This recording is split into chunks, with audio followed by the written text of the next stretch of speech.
ครับวันนี้เราจะมาศึกษาภาษาละนากันต่อนะครับ ด้วยการอ่านนะครับ ด้วยการอ่านจากข้าวหงหินนะที่พุ่นเขียนไว้เมื่อ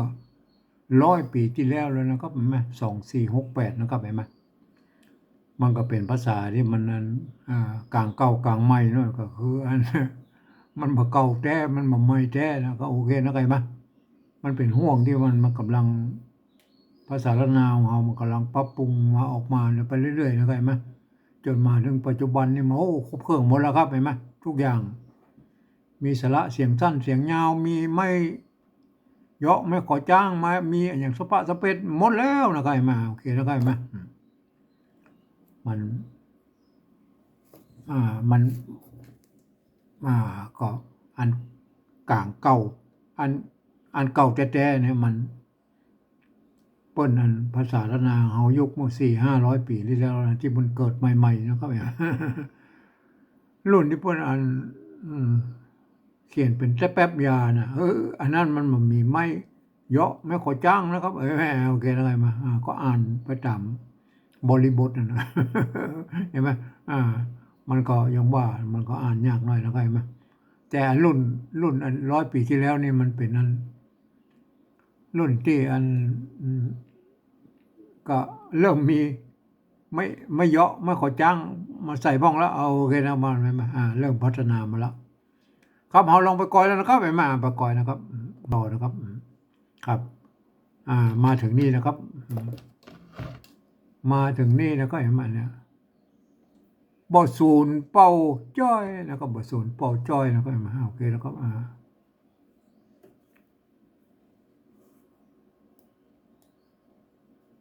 เอาขยายหน่อยนะเดี๋ยวเอาละต่อแล้วก็อะไรอันนี้ให้หันแล้วนะก็เห็นไหมเต้นตุ๊บหน่อยแล้วมันอยู่ในเต้นเอาละอยู่แล้วต่อนะครับไม่ไก่ตัวดะไม่ซัดอยู่บนเนี่ยได้นะครับได้มากนะครับไม่มากนี่มันตัวมะเห็นไหมไม่กาไม่ซัดนี่มันเป็นไม่กักนะครับแมวมันมายุ่งนะครับไม่ซัดนี่มันเป็นไม่กักนะครับเห็นไหมเนี่ยเป็นแตนตุกะอยู่ตรงลมเนี่ยได้มากนะได้มากนิ่มนิ่มคำนะครับได้มากนิ่มคำมาได้มากนิ่มคำมาบออันนี้ตัวจะนะครับเห็นไหมพูดเขียนเหมือนกันเหมือนคล้ายๆกับตัวตะเห็นไหมบ่ใจน้อยนะก็บ่ใจน้อยบ่ใจน้อยอันนี้ปนเขียนเป็นเล่านะครับเล่าเล่านั้นมันความจริงมันจะเป็นเล่านั้นมันน่าจะเป็นเล่านั้นนะครับเล่านั้นเล่านั้นย่อมเป็นรองแล้วก็เป็นรองมีวันหนึ่งมีวันหนึ่งเห็นไหมไม่กือเนี่ยอันสมัยนั้นนะครับเห็นไหมมีวันหนึ่งอันกือเนี่ยมันมีไม่ย่อเห็นไหมพวกมันใส่ไม่กือแล้วใส่ตัวงะอยู่ตรงลุ่มเนี่ยก็อันหนึ่งอ่านได้3 เสียงแล้วก็อันไม่กือเนี่ยอันไม่กือเนี่ยเพราะนั้นความจริงมันถ้าเขาอู้ถึงว่าสระเสียงสั้นอย่างยาวเนาะมันจะต้องใจไม่กือนะครับเห็นไหมไม่กือไม่กือก็มันหนึ่งเห็นไหมอันนี้มันเป็นไม่กือเป็นนึ่งมันยาวไปนะมันยาวเห็นไหมไม่กือเนี่ยอันป่นยุคตั้งในยุคต้นๆมาถึงอันยุคนี้ยุค100 ปีที่แล้วเนี่ยเปิ้นใจร่วมกันนะครับเห็นไหมไม่กือนะเปิ้นมีไม้เดียวนะครับมันมีไม่กือนะครับก็คือไม่กืออันเดียวกันนะใครมาโอเคนะครับเห็นไหมนึ่งนะว่ามีวันนึ่งนานนะก็นึ่งนั้นนี่นั่นเห็นไหมห่างหน้ามันลับหน่อยตรงนี้มีวันนึ่งนั้นนะครับอันนี้อย่างเลิกอันนี้ตรงตัวนะครับเลิกเล่นนะเลิกเล่นเลิกเล่นกินแล้วก็กิน เห็นไหมประเดี๋ยวนี้ต้องใจไม่กินหรอกกินอันนี้กินเลิกเล่นกินแล้วก็กินกินครับไปต่อกินยังครับกินยังครับโอเคนะครับก็ค่อยไปเนี่ยมันจะดิ้นอ่าเลิกเล่นกินอืมหันละเลิกเล่นกินเลื่อนเข้าไปบนหน่อยเออเลิกเล่นกินของนะครับกินของเล่นนะครับเล่นมาเล่นหมากเล่นหมากนิมนิมตองนิมตองบางทีไปเอาตองหรือทองมันก็อย่างว่านะก็สุดแล้วแต่เพิ่นจะเขียนนะครับนิมตองนะนิมตองนิมตองหรือนิมทองก็ได้นะครับปอนะปอปอปอควายนะครับปอตกะปอควายบายบายล่าอันนี้ตรงตัวแล้วก็ล่านะครับเห็นไหมเจ้าเจ้าขอเจ้าขอกับมืออันนี้หมายถึงอันกุมารน้อยนะครับเห็นไหมกับมารน้อยกุมารน้อยนะเห็นไหมเจ้าขอกับมือเจ้าขอกับมือยังนะครับยังแถมวันหน้าขอปิ๊กมือละได้แล้วได้เลยจะปิ๊กแล้วจักปิ๊กมาจักปิ๊กมาลองต่อตาไหมขอลองบทต่อตาก็คือเล่นกันใหม่นะส่วนหกพระองค์ส่วนหกพระองค์ลูกพระลูกพระเจ้าลูกพระเจ้าฟ้าลูกพระเจ้าฟ้านะครับว่าว่าผียักษ์นะครับผียักษ์ว่าผียักษ์ยักษ์อย่างโอเคหมดมันทันละโอเคแล้วก็ว่าผียักษ์นะครับยักษ์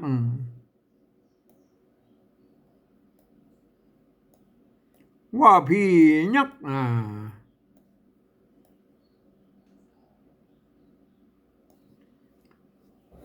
ว่าผียักษ์กาเนี่ยพวกเราละมาเปิ้นเอาละมาซ้อนเนี่ยมาแล้วอันนี้มาละนี่บ่ต้องไปอ่านครับบ่ต้องไปอ่านภาษาละนามมีต้องบ่ต้องไปอ่านแล้วผียักษ์กานะครับยักษ์กากินคนนะครับกินคน7 วัน7 วันควาย7 วันควายครบนะครับ7 วันควายครบมาอยู่ถนนแล้วก็เนี่ยถนนหน่อยมาเปิดเอาเอาหน้าซ้อนถาแล้วก็เอาตัวสะกดซ้อนก็เป็นตัวให้มาความจริงมาเดียวนี้เอาต้องเอาตัวละอันสะกดข้างบนอันนี้ปุ่นมีใส่ไม่2 น้อยเลยโอเคได้ไหมเริ่มมีละแยกพยางค์ไม่2 น้อยเขาเรียกว่าแยกพยางค์มาอยู่ถนนแล้วก็ถนน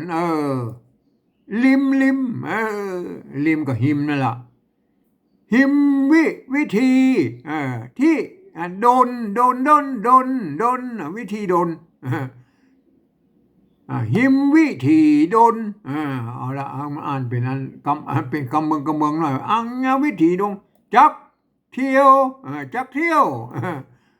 จักเที่ยวหรือได้หรือเที่ยวหรือได้ก็ได้นะก็จะเที่ยวหรือเที่ยวก็ได้นะจัก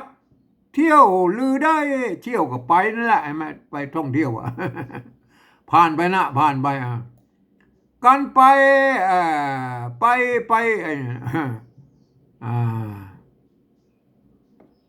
คงนะก็คงดกก็ค่าคงกันไปคงตายนะก็คงตายบ่อันหันบ่หันซากไส้บ่หันซากไส้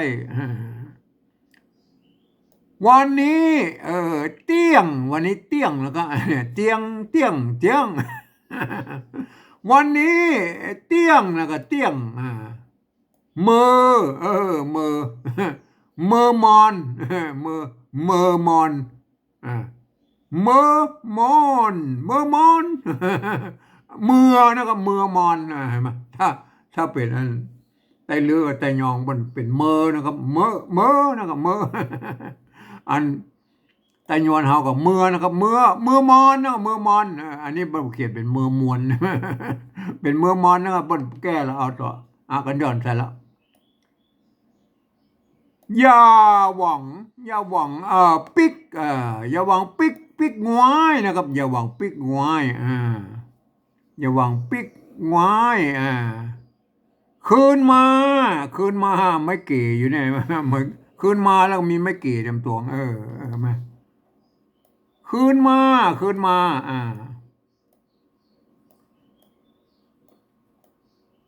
โอเคแล้วก็เลื่อนไปมาเอาละหาละคืนมาอันนี้กี้ไม่เก๋อันนี้ไม่เก๋เต็มตัวก็เป็นไม่เก๋นะตัวทะอันนี้ตัวมะครับเห็นไหมหางมะไม่กุแล้วหางมะขึ้นมาแถมสองนะครับขึ้นมาเถมสองแถมสองนะครับเห็นไหมอ่าหวังได้ต่อหวังได้ต่อต่อรองนะครับมากนิ่มมากบ้ามากนิ่มมากบ้าโอเคนะครับเห็นไหมวันวันมันตกไปวันนี้อยู่น้องลุ่มนี่วันนี้บ่มือวันนี้บ่มืออันนี้มันตกอยู่นี่ไหนมาปุ่นเติมไปตรงนี้วันนี้บ่มือก้อยวันนี้บ่มือก้อยมืออ่านเหมือนฝรั่งนะเหมือนภาษาฝรั่งอังกฤษจะเอาเสียงอย่างว่าไปก้อยมาสามเสียงนะครับก้อยเสียงสมันก้อยเสียงโทก้อยเสียงจีมาก้อยก้อยมือวันหน้าวันหน้าข้าปอจุข้าปอจุนาน่าจะเป็นบ่อจุนะครับปอปอปอข้าปอจุบ่ปอข้ามันต้องข้าปอจุนานะมันเป็นอะไรมาอันนี้เป็นข้าปอจุนาปอจุนาว่าแต่นะครับว่าแต่บัจุนั่นนะบัจุว่าแต่นะบ่บ่เชื่อบ่เชื่อนะอันนี้ไม่เกิดอะไรมาบนใส่ละเห็นไหมอันเชื่อละจะละแล้วไม่เกิดอะไรมาเดี๋ยวเอาใส่อันน่ะไหมบ่เชื่อนะรุ่นนี้เอาใส่อันมาละแต่ก่อนไม่เกิดก็ไม่เกิดนี่บนใจร่วมก่อนแล้วครับบ่เชื่อลองบ่เชื่อลองไปลองไปไผ่จักไผ่จักเอาแปะนะครับเอาแปะซ้ำนะครับซ้ำอย่างโอเคแล้วก็เลื่อนเราไปซ้ำเอาเลยเอซ้ำ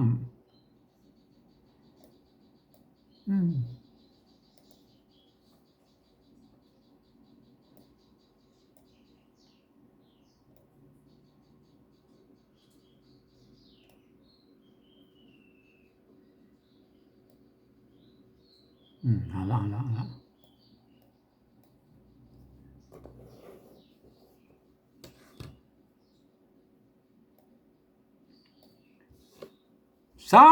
ตัวหนุ่มน้อยหนุ่มน้อย คนเดียวนะครับเห็นไหมคนเดียวต่อไปนะครับ เจ้ากุมารน้อยเจ้ากุมารน้อยกับพระโพธิสัตว์นั่นแหละเจ้ากุมารน้อยกุมารน้อยตอบถ้อยจ่าเหลียวตอบถ้อยจ่าเหลียวเต็มว่าคนเดียวเต็มว่าคนเดียวบ่กลัวบ่ย่านข้าขอกับมืออันนี้ อันนี้ผมไม่ได้ใส่อันนี้ไหมกับมือกับมือกับมือข้าขอกับมืออ่ากึดเห็นไหมกึดเนี่ยคำว่ากึดเนี่ยมาเดียวได้มันถ้าอยากให้เขาเขียนเป็นกึด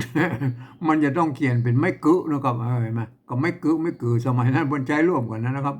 จะแปลงเป็นไม่กึก็ได้ไม่กือก็ได้ก็คือร่วมกันนั่นนะเห็นไหมไม่กึไม่กือกึดเถอะกึดเติงไม่ใช่กึดเถิงกึดเติงกึดเติงตัวตะกึดเติงหาบ้านนะครับกึดเติงหาบ้านบ่กลัวยักมานสักสักสักเจือนะสักเจือโอเคนะครับอันนี้เจือนะครับเจือสักเจือโอเคนะครับอันนี้ก็เอาแค่นี้ก่อนอันตัวเนี้ยเอาไปก่อยอันที่ปริวัติไว้แล้วครับเห็นไหมโอเคนะครับเห็นไหมโอเคนะครับ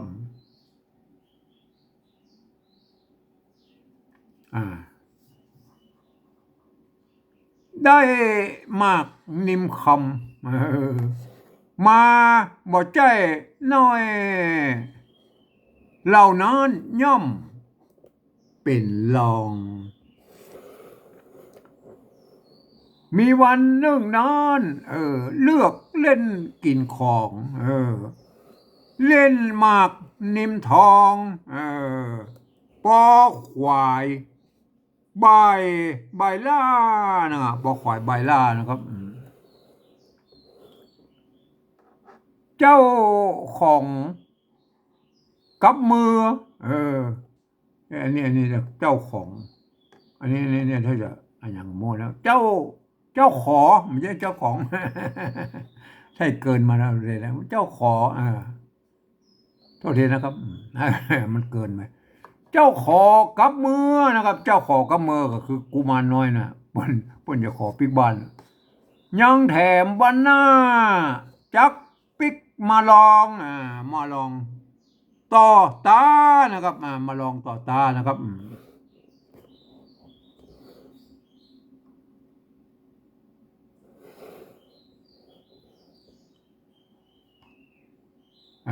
ต่อตาแล้วมินี่ส่วน6พระองค์ลูกพระเจ้าฟ้าว่าผียักษ์กากินคนมันมีอันยักษ์เท่าอยู่นู่น7 วัน7 วันไข่ครบมาอยู่ถนนหิมวิธีดนจักเที่ยวลือได้ครับกันไปคงตายบ่หันสักไส้วันนี้เตี้ยงเมื่อมอนอย่าหวังปิกไว้คืนมาแถมสองหวังได้ต่อรองหมักนิมหมักนิมหมักบ้าหมักนิมหมักบ้าแล้วกันไหมเลื่อนหน่อย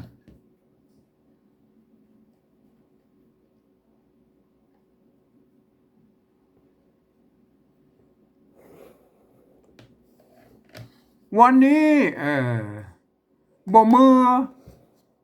ก้อยมือวันหน้าข้าปอจุนามันน่าจะเป็นคันมันน่าจะเป็นข้าบอจุนานะครับว่าแต่นะมันปอจุนาปอกับปอนะพูดเขียนมันปอครับมันยังไงข้าปอจุนามันน่าจะเป็นบอนะครับอันนี้อันแก้ให้พ้นหน่อยนะมันป้นเขียนเป็นปอนะเอาบอแล้วกันนะบอมันข้าบอจุนาว่าแต่เอาละอันนี้อันชำระเอาบนหน่อย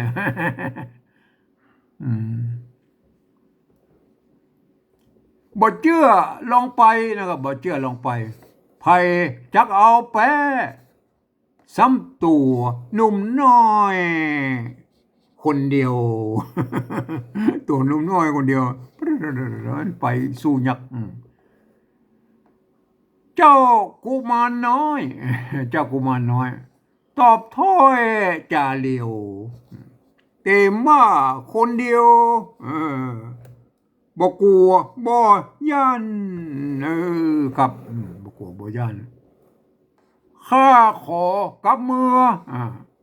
กึดเติงถึงบ้านบ่กลัวยักษ์มารสักเจือนะครับแม่ครับเห็นไหมอันนี้มันก็เป็นอย่างอันอันแปลมาเป็นภาษาอันเนี่ยเขียนด้วยภาษาปริวัฒนาแบบที่3นะสำเนียงไต้ยวนนะครับตามที่ผมอธิบายเป็นอบนะมันสำเนียงมันอันในละนาวเนี่ยมันมี5เผ่าพันธุ์หมดนะครับไตลั่วไตลื้อไตเขินไตยองไตยวนนะครับมา4-5เผ่าพันธุ์ลักๆไหนมามันใจภาษาอันภาษาเขียนนี่เดียวกันนะครับแต่สำเนียงมันบ่เหมือนกัน มันสำเนียงมันเขียนเหมือนเดียวกันนั่นแหละแต่มันบอกกันนะอย่างกับว่าเมอเห็นไหม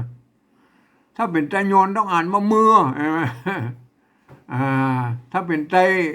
ตลื้อก็ไตยองใช่ไหมเปิ้นอ่านเมอเนี่ยเป็นเสียงสามัญเนาะเมอเสียงสามัญไปออกปุ๊บไปเสียงทางบนเมอเมอเมอมันเป็นมันขึ้นไปทางบนเห็นไหมอันไตลื้อกับไตยองนี่คือเผ่าพันธุ์เดียวกันนะครับ ก็คือไตยองเนี่ยก็คือไตยือเนี่ยคือคนโจรจ้าไตลื้อนะครับ ไตลื้อที่อยู่เมืองยองพวกเมืองเจียงตุงมันนะครับเห็นไหมเจ้าก็เวลาปนเอามาอยู่ละปูเนี่ยเมื่อ200 ปีที่แล้ว เอาไปเมินไปก็ป่นก็เลย ห้องตัวเก่ามันว่าคนยองนะครับคนยอง ความจริงเป็นคนเจ้าไตลื้อนะครับเห็นไหมถ้าจะไปเทียบคนไตลื้อแท้ๆกับโน่นไปกอยคนไตลื้อที่อยู่ที่ดอยสะเก็ดนั่นนะครับเชียงใหม่นะเห็นไหมอันนี้คนเชื่อสายไตลื้อท่านก็ไปฟังเอาเนาะฟังเอาเนาะไตลื้อกับไตยองมันเหมือนก็เหมือนกันครับเหมือนกันนะเพียงแต่มันปนห้องคนเผ่าพันธุ์มันเหมือนกันไหมชนชาติไตลื้อมันปุ้นนะครับ12 ปนาวันน่ะลงมาเลยมั้ยอันไตโยนนี่มันอยู่ตรงแค่ตรงนี้แล้วก็โยนกจังแสนเนี่ยโอเคนะโยนกจังแสนคว่ำอยู่ตรงลุ่มนะคว่ำอยู่ตรงลุ่มนะครับคว่ำโยนกจังแสนนะครับมันก็จะเลยไปสักน้อยเลยอันแม่น้ำกกแม่น้ำอย่างไปข้างบนสักน้อยนะครับมันคว่ำเนี่ยมันเป็นโยนกยังแสนนะครับอันไตโยนเนี่ยก็อันที่มันเผยแพร่มาเชียงใหม่นี่นะครับเห็นไหมเจ้าพญาเมงลายนะครับพญาเมงลายเพิ่นเอามาถ้าจะเอามาสร้างเมืองนะครับเมืองกุมเวียงกุมกามที่เชียงใหม่นะเห็นไหมน่าจะเอามาประมาณ3-4 หมื่น 5 หมื่นหมดแล้ว เอามาอยู่ตรงนี้ไอ้มาแพร่พันธุ์อยู่ที่เนี่ยสร้างเวียงกุมกามไปได้12 ปีเพราะน้ำมันท่วม น้ำท่วมก็เลยปุ๊บเอาไปเอาไปสร้างเมืองใหม่ที่ปุ๊บอันเนี้ยเมืองเชียงใหม่ปัจจุบันเนี่ยไปสร้างระบนเลยไหมเผ่าพันธุ์อันไตโยนก็เลยมาแพร่หลายนี่มาพญาเมงลายนี่เป็นอันชนชาติลั่วนะครับกับอันไตใหญ่นะครับไตใหญ่แม่เป็นไตใหญ่เห็นไหมชนชาติลั่วแต่ก็ยังว่ามันเป็นชนลั่วนี่มันเป็นอันชนชาติปกครองนะครับมันนับมาตั้งแต่อันคุณหลวงปลังกะบนแล้วครับไม่มาสมัยพระยางจามบดีวีบนเป็นชนชาติปกครองมาตั้งแต่เนิ่นเนี่ยลั่วนะครับเห็นไหมอันนี้มันเป็นประวัติของมันเป็นอย่างนี้แล้วก็เห็นไหมโอเคนะครับเนี่ยก็ถึงมาเป็นไตโยนไงมาไตโยนแมวมันยุ่งนะโทษทีเอาละวันนี้ก็ขอเล่ากัน เพียงแค่นี้ก่อนนะครับ